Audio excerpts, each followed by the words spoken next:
મુસાફરોનો સ્વાંગ રચીને લોકોના સામાનની ચોરી કરતી એક ગેંગનો પર્દાફાશ રાજકોટમાં થયો। પાછલા કેટલાક દિવસોથી રાજકોટમાં રિક્ષાની મુસાફરી દરમિયાન માલસામાનની ચોરીની ઘટનાઓ વધી રહી હતી। વ્યાપક ફરિયાદો મળતા પોલીસે સીસીટીવી અને સર્વેલન્સને આધારે ચોર ટોળકીની શોધખોળ હાથ ધરી હતી। પોલીસ પેટ્રોલિંગમાં જ હતી તે દરમિયાન શંકાસ્પદ ગતિવિધિને આધારે તપાસ હાથ ધરાઈ અને ટોળકીનો પર્દાફાશ થયો। પોલીસે મુસાફરોનો સામાન ચોરી કરતી ગેંગના 3 આરોપીઓની ધરપકડ કરી લીધી છે। શંકાના આધારે ઝડપી પડાયેલા આરોપીઓની ઉલટ તપાસ કરતા તેઓએ મુસાફરના સામાનની ચોરીની કબૂલાત કરી છે। આરોપીઓ પાસેથી પોલીસે એક સીએનજી રિક્ષા પણ જપ્ત કરી છે। આરોપીઓ નજર ચૂકવીને અન્ય મુસાફરના પાકીટ અને સામાનની ચોરીને અંજામ આપતા હતા। તો પોલીસ તપાસમાં ખુલાસો થયો કે આ 3 આરોપીઓ તો રીઢા ગુનેગાર છે અને ગુનાહિત ઇતિહાસ પણ છે। જોવાનું રહ્યું કે પોલીસ તપાસમાં વધુ કયા નવા ખુલાસા થાય છે।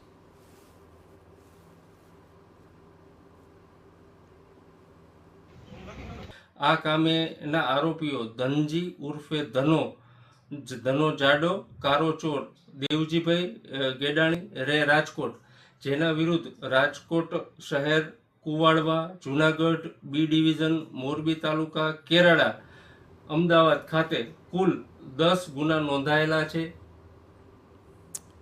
રાજકોટમાં બોગસ દસ્તાવેજને આધારે